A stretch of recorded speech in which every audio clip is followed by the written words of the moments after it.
You're listening to This Naked Mind with Annie Grace.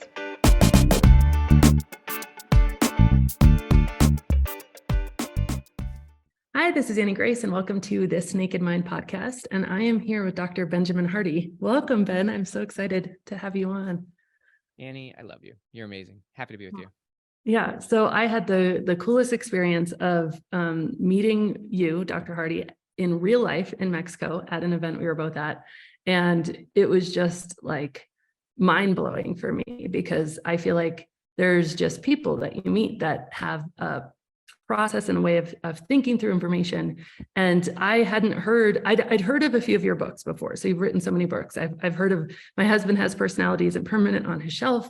I've heard of Willpower Doesn't Work. I hadn't read it. But since we met, I have gone through and ordered and read all of your books, which has been really fun and just such a cool deep dive into how you think about things, which is just so exciting. So most recently, you wrote this book, 10x is easier than 2x. I can see you've worn it out with I've worn it out. The silver's all worn out on the front. The silver's worn out on the front. The whole thing is literally marked up.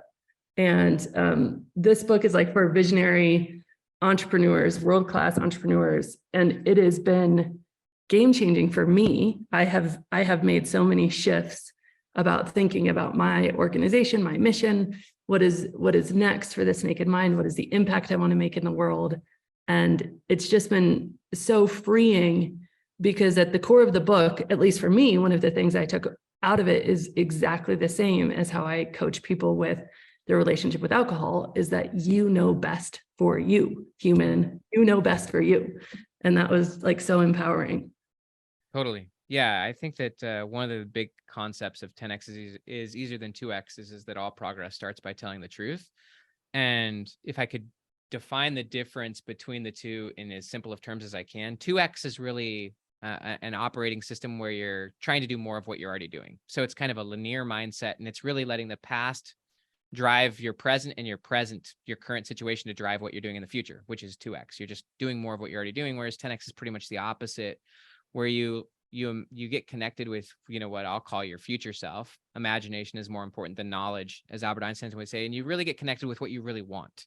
And you got to peel away those layers and be honest with yourself. As you were just saying, you know what's best, and you also know what you most deeply want. And then you start to really get connected with that future self. And you ultimately, rather than 2x, where you're letting the past drive the present and the present to drive the future, you're actually doing the opposite. You're letting the future drive the present, and you're ultimately operating from, abundance and choice. And that takes you on a very different rabbit hole where you're letting the future literally shape your decisions. You're okay, this doesn't work anymore, even though it worked in the past. I guess my future is going to be driving the ship. And so, yeah, it's a much more intuitive, but also a lot more honesty approach to life. And for me, I was okay, not only is this so impactful for me personally, as I look at my This Naked Mind, the organization, This Naked Mind Institute, the coach certification, but I couldn't help. I wanted to have you on this podcast, which is primarily for people who are exploring their relationship with alcohol for three reasons. Number one is because your mindset and your outlook on the world, I just find second to none. And there's such an overlap between people who are entrepreneurial and people who find themselves in addiction. It's such an overlap, and we can channel that energy, that need to try new things, that need to make a mark on the world, that restlessness that we have inside of ourselves at, I think, a higher level in some cases through addiction, which I did for years, or you can channel it through whether it's entrepreneurship or some other giving back. So that's number one. Number two, and I really want to get into, is some of your other work, like your book Future Self Now and Willpower Doesn't Work. And number three is because even in the 10x versus 2x book, I'm what you just described is exactly what you have to do to change your relationship with alcohol in a way that doesn't feel painful to you in your future, right? There's two ways to change your relationship with alcohol. One is doing more of the same, which is trying to take breaks, trying to use willpower, trying to force yourself to not drink, even though you believe drinking is really great. And then actually in This Naked Mind, and you might not have any idea about this, but we actually, especially in our PATH program, say for the first 2 months, you stop trying to stop drinking. Throw away everything stop trying to stop, continue drinking, and let's just educate you and get you a different mindset so that you're bringing a radically different mindset into the behavior change. And that's why it's so effective. And it just was so mirrored. I'm like, I'm taking a 10x approach to this change in people's lives, which was so mind-blowing, and I love it. Yeah, no, you totally are. I love your work, and I love your approaches to addiction. And I just to like keep it super simple, I look at 10x as a psychology. So in like from my view, a 10x psychology comes down to your identity, and obviously addiction is going to have a lot to do with identity and kind of what I would think is being really rooted in your past, and also being avoidant towards your past and not transforming your past, and ultimately getting connected to your future self. And so just to give the three, I view 10x psychology as your identity, your time, which for me is really all about the quality of your attention. And obviously from an addiction standpoint, your attention probably is on the addiction a lot more than on what you really want to be focusing on. And then obviously becoming a leader and moving forward in your life. But I'll just hit on identity and attention real quick, just for a second. And that's really about, first off, realizing, and there's a lot of research on this with future self, is that I think a big part of identity is realizing that you're not your past self. And even if, call it whatever addiction you had was really useful for a time. One of my good friends, Joe Polish, talks about how addiction is not necessarily a problem, but it's a solution to a problem. But it's either the best solution you've got, or it's just a solution that you're using, but it's ultimately not going to be the best solution for the long-term future. But when I look at my past self may have done things, made choices, had solutions that are no longer relevant to my current self. Even my past self a year ago, or even 5 months ago, I just think a big part of identity is realizing you're not the same person you were in the past. You're not even the same person you were 20 minutes ago when you first started this podcast. You now are a different person. And so recognizing that you're not that same person gives you flexibility to love that past self, have compassion and empathy, but you don't need to overly identify with them. So I'm one of those people. I'm not one of those people who believes once an alcoholic, always an alcoholic. That may be like really bad taste for this environment, because I know AA is so important and I love AA. But I don't believe I'm my past self. But what I'm really trying to do is get connected to my future self. And there's a lot of research on this. Actually, I want to show you something. This is not even my book, but this book came out yesterday. Oh, wow. It's called Your Future Self by Dr. Hal Hershfield. I actually read the whole thing. And it's all about the research on future self. I actually referenced his work a lot in my book on future self. And so that's a cool book.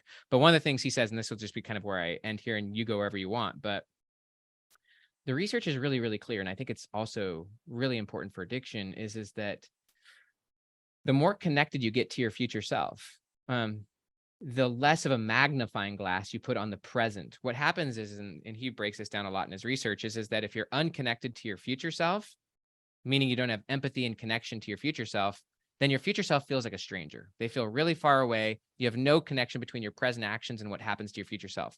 Whereas the goal is to get really connected to your future self, understand what matters to them, and then ultimately bring them emotionally close so that the decisions you make here and now are really beneficial, and ultimately end up shifting to the identity of your future self. And from a 10x perspective, you start operating from your future self. But one of the things he talks about is if you're not connected to your future self, then what you end up doing is putting a magnifying glass on the present. And you overly concern yourself with what you want in the present. And you also make decisions based on what your present emotions dictate. So I might be, anxious or stressed out, or honestly, even just working on a project and hit some form of emotional resistance. If I'm not connected to my future self, I'm going to put a magnifying glass on that emotional resistance, and I'm going to overvalue it, and I'm going to undermine the emotions of my future self. And then I'm just going to make decisions purely in the present for short-term dopamine. And so that's why they say there's a massive battle between the present and the future self. And if the future self is really far away, then the present is going to be all that matters. And obviously that's going to lead you to some really short-term bad thinking. Oh, that's so fascinating. And I both hear that as like, almost I could hear that as contradictory to all of this mindfulness, be in this moment, be in the present. But you have presented this to me in a way that how your present moment is actually shaped, where it's actually not contradictory at all. Yeah, I think that I love mindfulness. I think being mindful is powerful. And I think that being aware of the present and being aware of your environment and thinking about how those things are impacting you is key. I mean, one of my favorite books on mindfulness is actually called Mindfulness by Ellen Langer. And Ellen Langer, she was a Harvard psychologist for many, many years, but she wrote she was like the queen of mindfulness research. And her whole view of it all was really that mindfulness largely is about the impact of the context and how that context is impacting you. And so I think it's really powerful to think about, like, who am I around and how is that impacting me and stuff like that. But also from a psychology standpoint, the present isn't all that is. And I think that that's kind of where that conversation falls short is like, obviously, if you've got a lot of unresolved trauma in your past, you're dragging that past forward with you. There's a great quote that says the past is never the past is never finished. It's never even past. And so like everything I'm doing right now is going to be hugely based on how I view my past, how I've framed it, if I've resolved it, if I feel good about it, if I feel bad about it, but also my future. Anyone who's listening to this is probably listening because they have goals of overcoming addiction or things like that. And so that's what has led them to even being interested in this conversation. And so, of course, our future matters as well. And there's a lot of research on that, like what you're doing and what you see and what you're paying attention to and what even matters to you in the present, what you'll even pay attention to or see has a lot to do with what you think for your future. So past, present, and future psychologically all exist at the same time. And it's really about refining your past, getting, transforming it so it's more useful, and also getting clear and clear on your future and more connected to it, so that your present is useful, it's directional, and so that you have the space to enjoy it. For me, and when you talked with me about this the first time, it was such an eye opener for me, because I think we tend to compartmentalize these concepts, right? And so you can get so into this idea. They're holistic. Right. So you can get so into this idea of, I'm not doing it right if I'm not fully present, if I'm not fully in the moment. And we're discounting the fact that, yeah, you can train your muscle of your brain to come back to the present faster. And I love that. Until you make peace with your past and get excited about your future, the quality of your present moment it's still going to be impacted. Like, as soon as you get up from the cushion, you're still going to carry both your past and your future with you. So what I've heard you talk about is like, tell a better story about your past and then tell a bigger story about your future. And then, and it's this holistic thing, because I remember being so frustrated, especially when I was younger, with my parents, who was just like, okay, you feel anxious, just meditate, just be in the moment. And I'm like, for literally my reaction to that so much, it's like, okay, I find the moment to be kind of boring sometimes. Like, sorry to say, like, yeah, there's almost totally so much I can notice about this room before I want to start dreaming or get caught up in my mental movies. Like, I like a lot of my mental movies. 100%. I mean, this hits on a lot of what makes human beings higher intelligence and different from, call it, different species, plants and animals. This is that. So like, there's been a lot of research on this, is that like, if you're even just thinking about the future, like you and I can sit and think out thousands of different potential scenarios for our future, maybe even for the rest of June. I mean, I could map out even for the rest of this week, or even how I spend the rest of my day. I could start to really think through, like, what are all a bunch of different options? Maybe I want to go be spontaneous and get a steak dinner with my wife, even though my plan was actually just to go home and make some spaghetti. Like, you know what I mean? All I'm saying is like, as human beings, we can map out tons of different futures and then ultimately like make thoughtful decisions about which ones are useful, cost benefit analyses and stuff like that.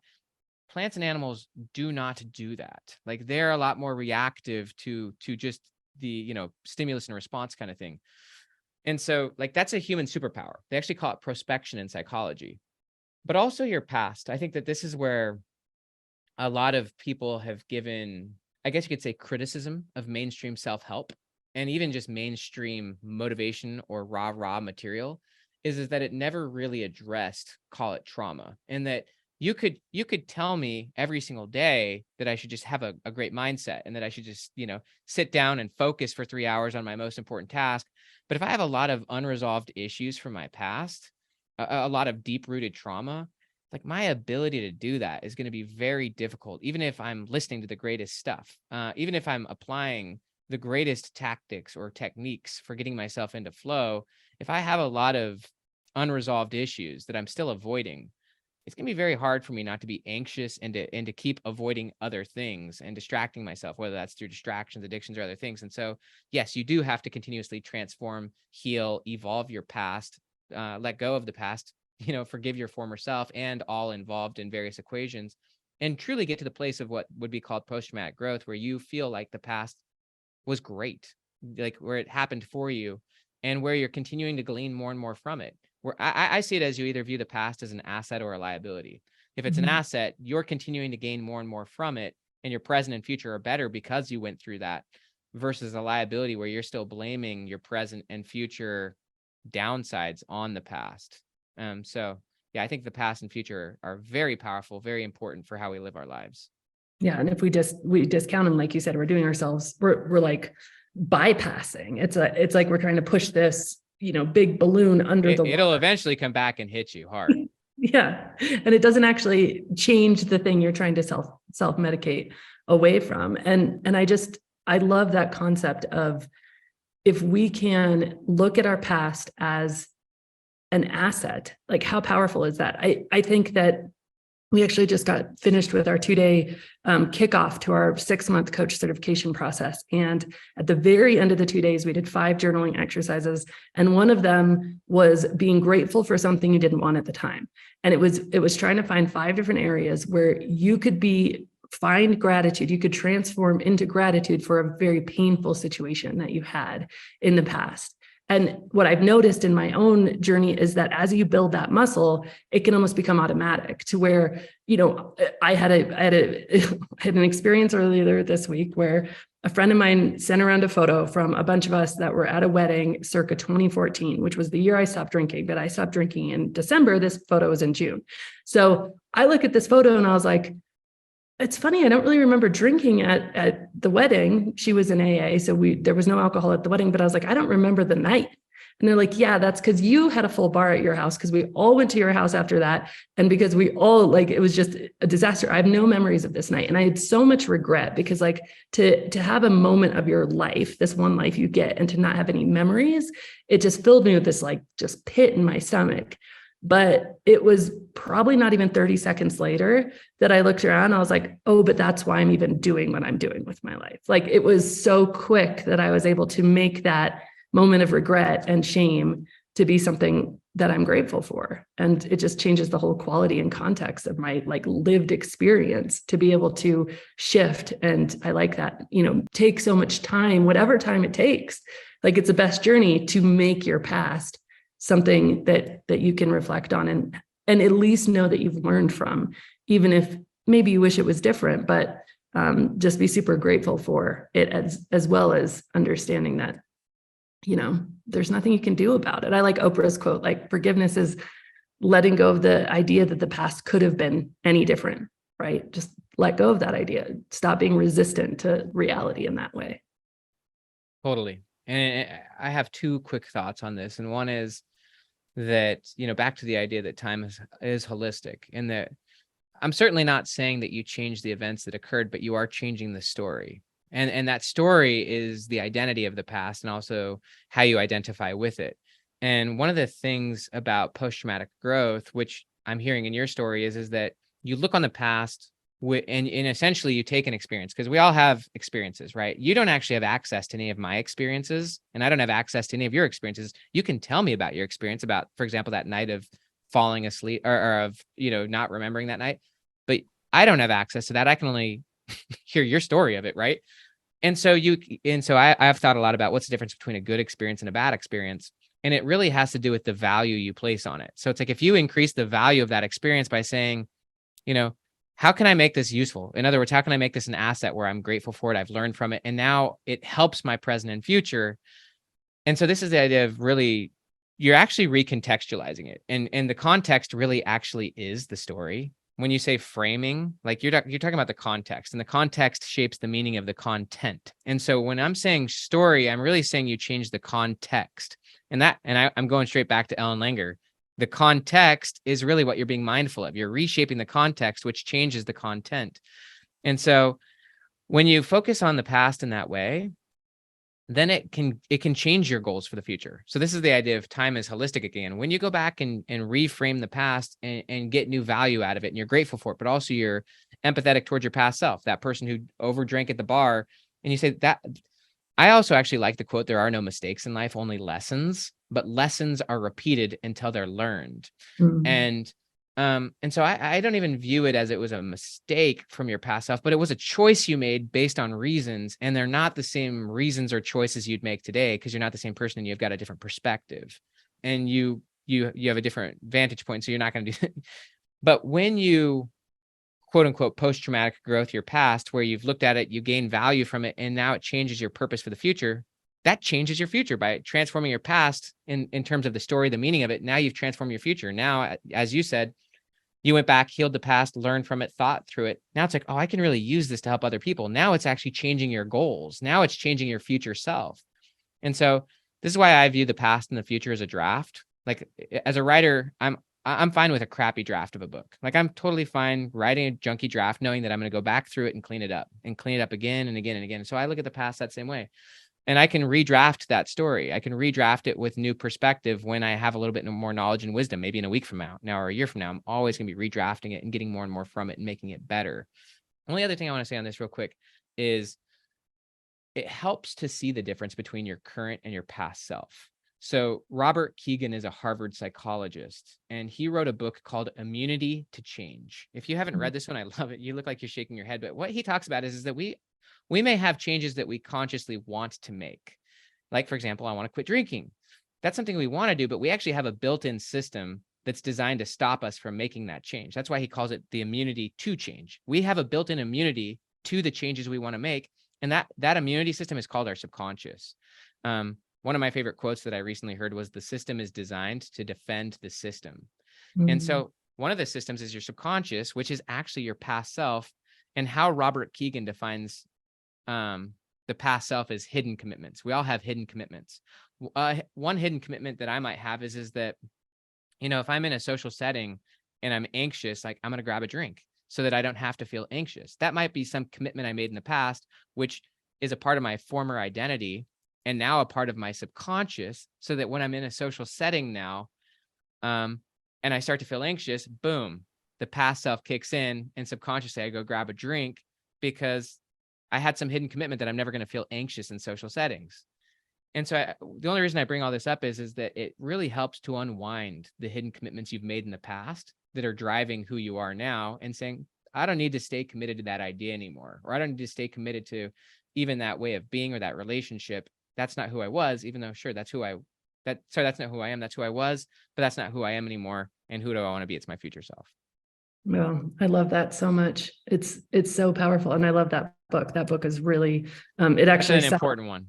Yeah, it's great. And it's so important. There's so much work, I think, in coaching fields and psychology fields, that it is really dealing with the conscious thoughts, because you can find a lot of relief with your conscious thinking. The problem is you can't really find long-term change. It's very difficult unless you kind of drop down into the subconscious. And so, and the funny thing about the subconscious, especially that quote you just said, the system's created to defend the system.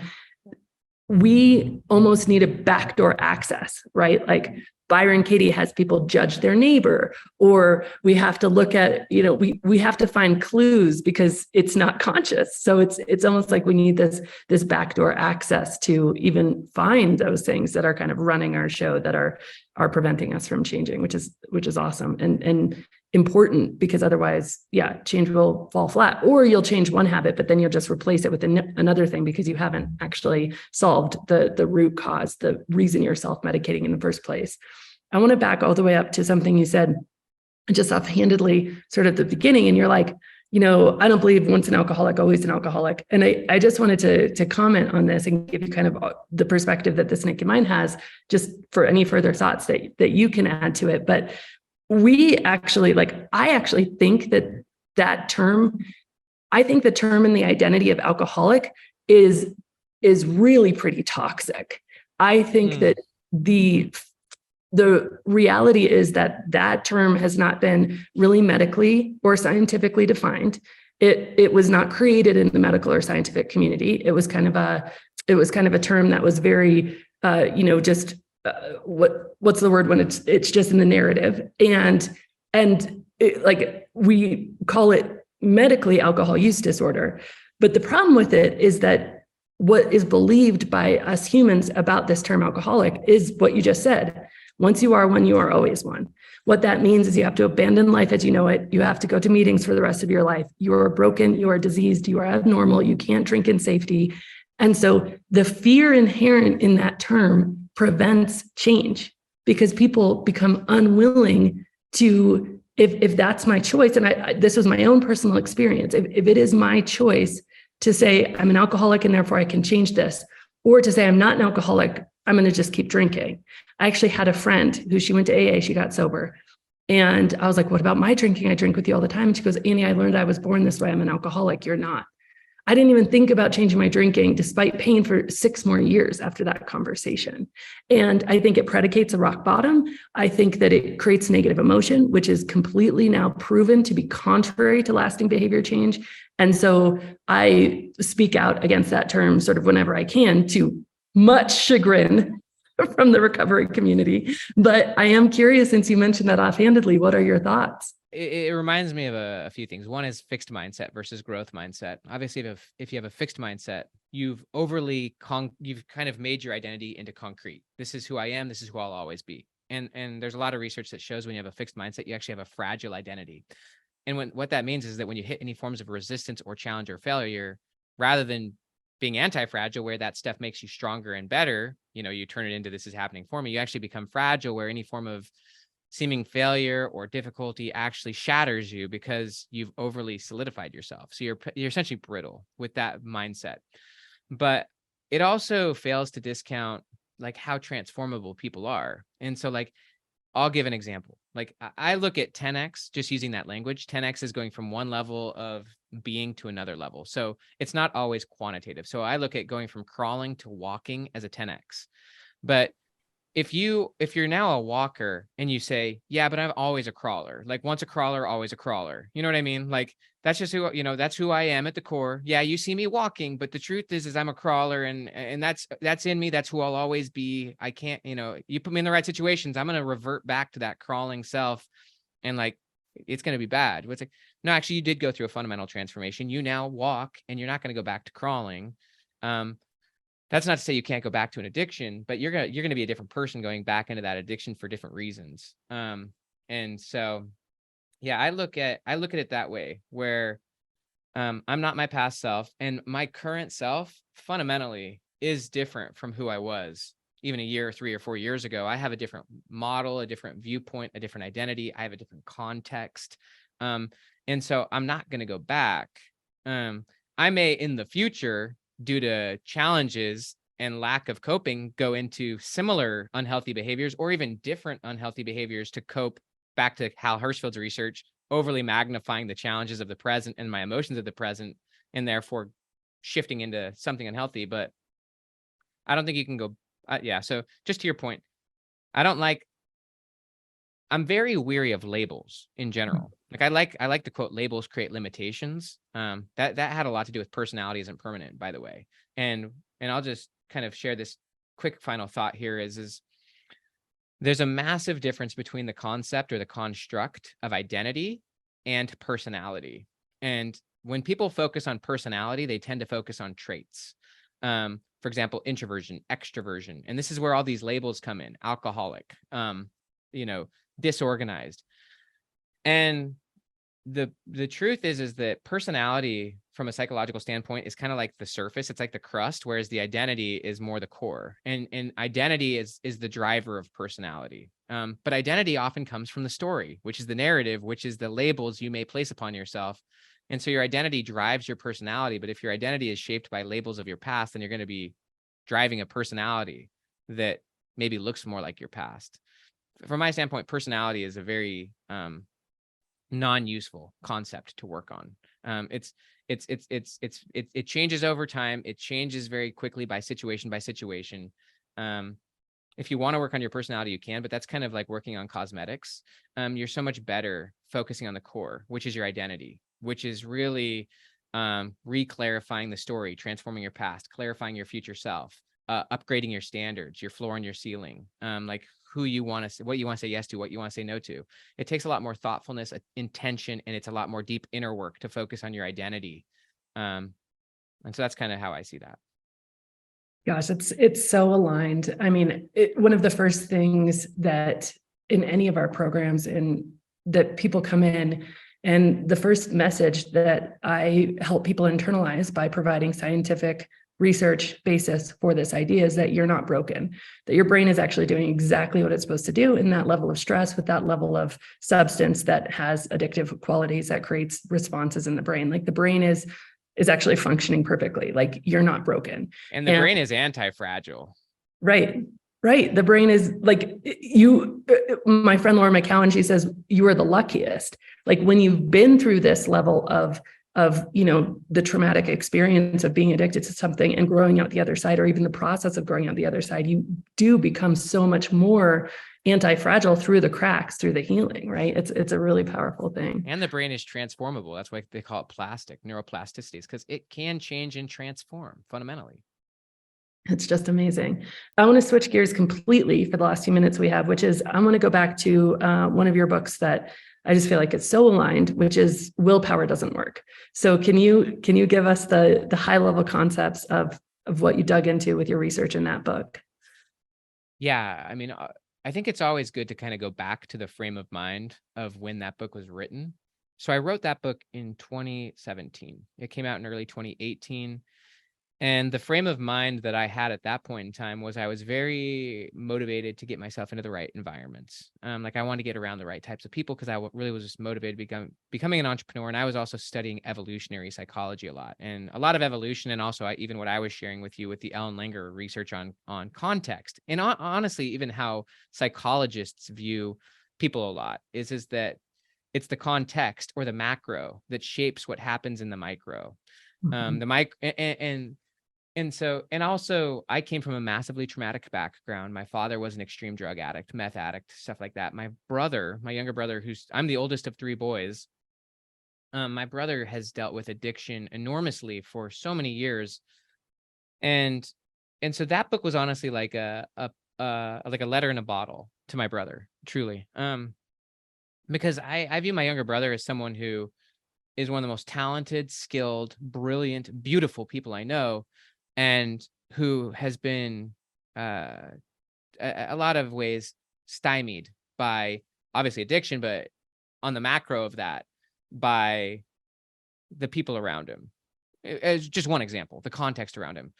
And so what I was thinking about with that book is that, I mean, it wasn't really a book about addiction, although I do look at life through the lens of addiction. It was really a book about making progress, and that so much of the topics and conversation are focused on behavior. And for me, that's the micro. And so I really wanted to give a macro perspective of, before you even start focusing on like gritting your teeth and willpowering your way to forcing yourself to behave in certain ways, let's like focus on the context, right? Let's focus on the design. Like one could be, for example, recontextualizing your past, which would be healing trauma. I don't even really go into that in the book, but I just talk about the broader context of your life, who you're surrounding yourself with, what you're doing on a daily basis, what's around you. Like focusing on the micro first. Like if you've got,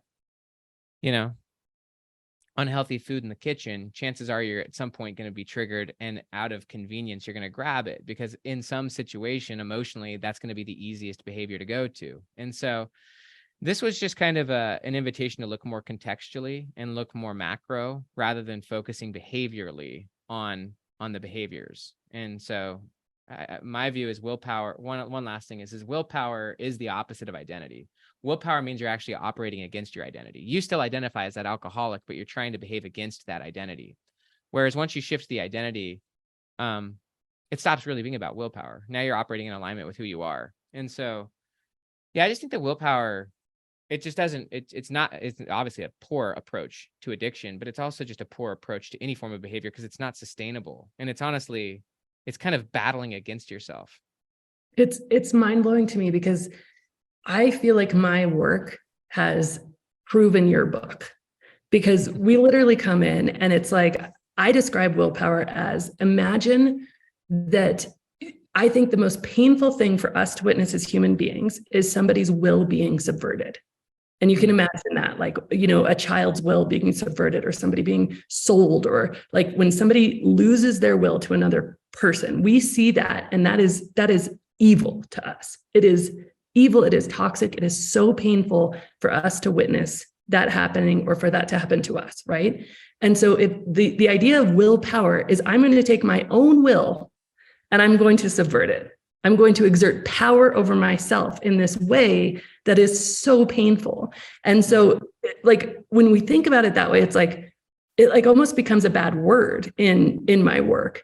And yes, I understand that sometimes we have to act before we feel it. Yes, I understand that there's some instances of that. But the reality for me is that when we think about behavior change, behavior is the wrong place to start. It always has been. And behavior is the surface. Behavior has nothing, like it's mind-boggling to me that the entire rehabilitation industry marks it a success if you're not drinking, but you're still miserable. You can be not drinking and suicidal, you're a success. You can be not doing drugs and completely miserable in your life, and it's a success. And how I describe this is basically a 4-step process that is just mirrored after this idea of, unconscious incompetence. You move to conscious incompetence. Then you move to conscious competence. And that conscious competence where you're doing the thing, your behavior is changing, but you have to use willpower. You have to consciously mark that behavior change every single time.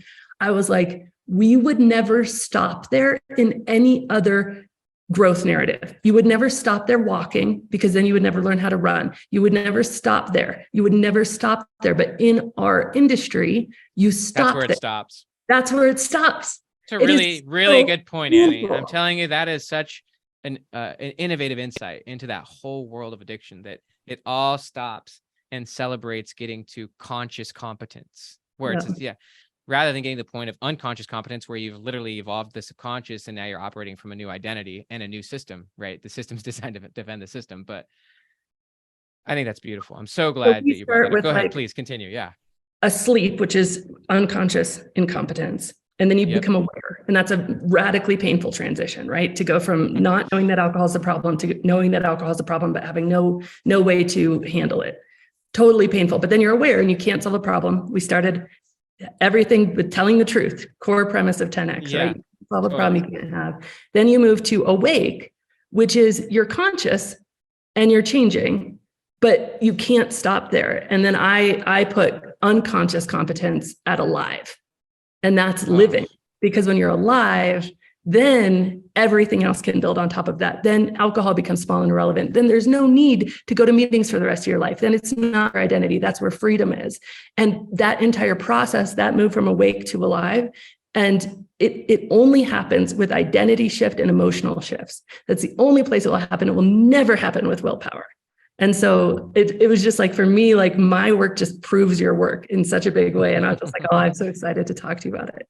Well, you're a deep practitioner and you're a deep student, a deep thinker, and you're obviously someone who's obviously experienced it well as well. I love that so much of our work collides at similar models, because I mean that conscious incompetence model is something I think about so much. And I always, whenever I'm trying to develop mastery in something, obviously want to develop it to a place where, I go from doing something consciously to getting to the place where it becomes the new identity, the new system, like the new operating system. But you want to develop, I guess, what would be called psychological flexibility, where even though I'm now living at a new level, I'm also designing a system that at some point I will outgrow, and that even that system is going to be designed to defend itself. But I just love how you frame things. And I love the idea of being alive, because being alive means you are actually operating without needing to edit everything you're doing, without needing to check, and without needing to be overly conscious about every decision you make. You are literally in flow and you're just being. And I think that should be the goal, like rather than the goal being that I can micromanage all my behaviors, right? Which would probably be a lot of the goals of addiction circles. It's like, no, the goal is that you don't have to micromanage all your behaviors anymore, because it's not even hitting your radar anymore, because it's no longer even a part of who you are anymore. It doesn't even hit your attention span anymore, like, because now you're living and operating, from a totally different space and in a different space. Yeah. And not saying that it's easy to get there. I mean, it's deep work. No, I mean, that's why you said it's emotional. I mean, right. that I think that has a lot to do with all progress starts by telling the truth, facing the emotions and transforming them of the past, reframing them so that what was once pain becomes gratitude and healing. and also the willingness to approach the future. But yeah, I mean, so much of it is, in my view, is emotional development. And I think that's a really a big part of addiction in general, is that because you are not deeply emotionally developed, when you feel some sort of negative emotion, some form of anxiety or stress, rather than learning how to face it, absorb it, deal with it, transform it in a proactive way, you react or you avoid, and you shift to some numbing agent, right, that allows you in the presence to not deal with it, and which is honestly just a lack of emotional development. And so, yeah, continuously evolving yourself emotionally and growing in that way. I look at emotional development and spiritual development as two sides of the same coin. Yeah. They're very similar, and learning emotionally to reach a place of peace and calmness, even in storms, is par for the course. Yeah, I love that. And, the process to move through that, in our PATH program, which is our year-long kind of signature program, they get a stone from me that actually has the word alive on it, and a letter describing the process Beautiful. and kind of where they're going. And the process to move through that, like I said, we start the whole thing with 2 months of not thinking about your behavior. Behavior becomes, and I'm like, at the end of this, and it's funny because we have done efficacy studies and they've been really mind-blowing in terms of how 54% of people stop drinking, 36% of people drink less. So it's collective like 90% behavior change. But the reality is, the efficacy study is hard because I was like, what's important to me isn't your behavior. I don't actually care if you're still drinking. Like you can still. I think that's really important. I think that's very wise, because the behavior will trend. It'll take care of itself as you're trending the bigger ship, which is the steering wheel, right? Which is your identity, those emotional deep work. That's the steering wheel. The identity is just the direction the boat's currently going, but the steering wheel is the deeper stuff that you're talking about. And you're like, I'm working on the steering wheel. The behavior will take care of itself as we're turning the boat. Yeah, absolutely. And then I think that brings us back to sort of where we started this conversation, which is, at the end of the day, you can trust yourself first. Because if you are holding the steering wheel, the higher you, the conscious you, the you that actually has taken the time to write a different narrative of their past, has taken the time to understand, and the you that you really actually know yourself to be, if you get quiet, that you that's always present.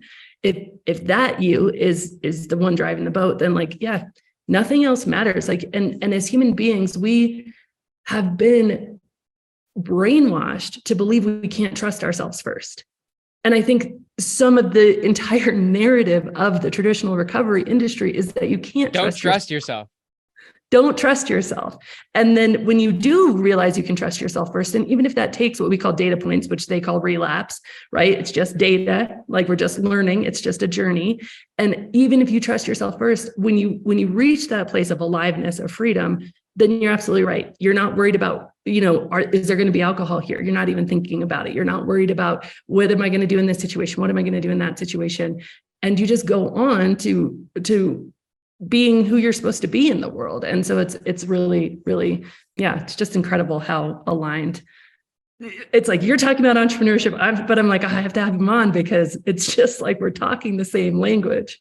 So powerful. Yeah, I mean, I feel like 10X is easier than 2X is really a psychology book at the end of the day. Yes, I go into entrepreneurial strategy and honestly even decision-making strategy and leadership, but that's why I view it as honestly a 10X psychology, which is, and I even view leadership as starting with the self. And even you could say starting with your relationship with yourself and with God, but leadership is fundamentally about trust. If you ever dig into leadership, it's all about trust and trusting yourself, beginning to trust other people, and ultimately becoming someone that other people trust, and helping other people trust themselves more. And trust and love are very similar concepts. When you start really loving yourself, you'll start to trust yourself more. And there's this is more like spiritual / gospel, but like there's that whole phrase of Christ where he says, we love him because he first loved us. And so it's like, once you start to feel someone else's love, or even your own love, or someone else's love, like if me as an example, as a parent, if I really, really love my kids and they really feel that love is going to lead them to trusting me. Like if I really feel God's love, then I'm going to start to love God and I'm going to start to trust God. Right. And then the behavior is going to change anyways, because then I trust God rather than operating out of mistrust. Or if I trust myself and I love myself, then that's going to lead me to different actions and behaviors than if I don't trust myself. If I don't love myself, don't trust myself, then it's like I'm always like questioning myself, and like this is like a really Jekyll and Hyde relationship. Yeah. Two things to say on that. One is that in order to get to that place of trust in yourself, you really do. Jekyll and Hyde is a perfect descriptor. You need to be able to find out which voice to listen to. And it's usually neither of the voices, right? It's somewhere in between, because I had this pretty radical experience recently of kind of, going back and finding places where I remember just beating myself up about my drinking. I remember being so angry with myself, and I was listening to the voices in my head. And the voice that was telling me not to drink was probably the most punishing, toxic voice that I have ever heard. What's wrong with you? You're broken. This is disgusting. I can't believe you. Big lack of love. Lack of love, punishing, toxic, hating myself voice. But it was telling me the right behavior. Right. And the voice that was like, it's okay. You're doing the best you can. Don't worry. Like, we'll try this again tomorrow. You'll fix this. The voice that was enabling me to drink was actually the loving voice. So both of those, but it's like, okay, how can you trust yourself until you actually calm those voices? And this third voice emerges, this more true voice for you. And I think what you said about trust and self-compassion, if the whole journey is to trust yourself first, starting with self-compassion is so powerful. And what you said about God is also, I think, true. Like, how can we put you in a community or put you in an environment? Because people say, well, how do I do that? I hate myself. You don't understand how much I hate myself. And by the way, I have mountains of evidence for why. And so how can we put you in a community where you can learn compassion by two things? When you hate yourself so much you can't get any movement, you can learn it by having it for other people, because that's always easier. It's that backdoor access to like the whole narrative, right? Have it for other people, and by showing up and being vulnerable and letting other people have it for you. And then it starts to chip away at this like rigidity of this, because we think we're getting something from the self-hatred. We think it's this self-hatred that's somehow protecting us from going completely off the rails, right? Which is always a lie. But anyway, it's just. I think that Joe says it really well. He says, you can never punish yourself into healing. I mean, like, but I also think about that with framing the past, right? Like, how you look at your past is largely going to shape what you expect for your future. And so if you're always viewing the past from a negative perspective, rather than seeing the changes, seeing that you're not your past self, and turning whatever occurred into purpose, meaning, growth that happened for you, and you begin to see evidences even of your own future self in your past, and say, oh, look at the progress I've made. Look at, and compassion for your past. Like, that's why I think it's really powerful to have a positive, like an increasingly better story about the past and an increasingly bigger story about the future. But as you make your past better, you'll start to see a bigger future just organically for yourself. And so, I mean, I look at my own past, my own experiences, and my own events of addiction, and also whether that be self-sabotage or even my best successes, that I want to look at the past in a way that supports the future I want to create. So, yeah. I love that. So I usually end these podcasts by asking, usually it's stories of people who have kind of been through it, but I usually ask the question, like, what would you yourself now tell the part of you, tell yourself in the past that was struggling? And I'm going to ask it to you in a different way, because you do so much work with future self. So what would your future self, Ben, tell your present day self about what do you need to know? That's a really cool question. Beautiful question. And it really hits at all the research on future self, which is getting connected to your future self and hearing their voice more than even your current self's voice. And so thank you for that. I think what my future self would be saying to me now is certainly they love me. I am doing better than I think I am. And like, to your point, I know what to do.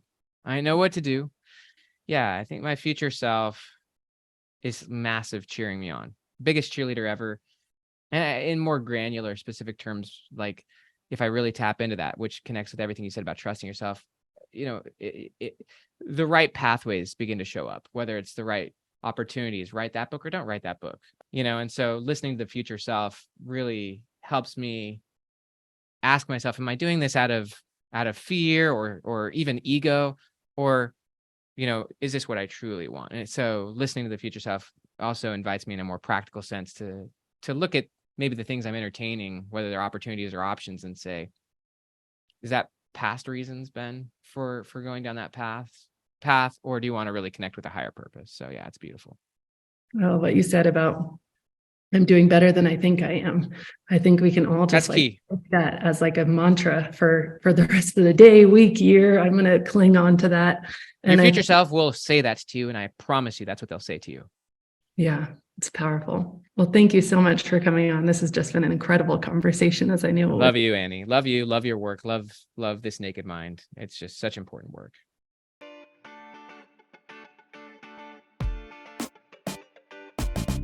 Thank you so much for listening to this episode. If you're ready to see how This Naked Mind can help you on your personal health and wellness journey and want to learn more, go to thisnakedmindpodcast.com to learn what your next best step is. Again, that's thisnakedmindpodcast.com. We have all of our free resources, programs, social links, and more available for you there. Plus, if you have your own naked life story to share, you can submit it there as well. Until next week, stay curious.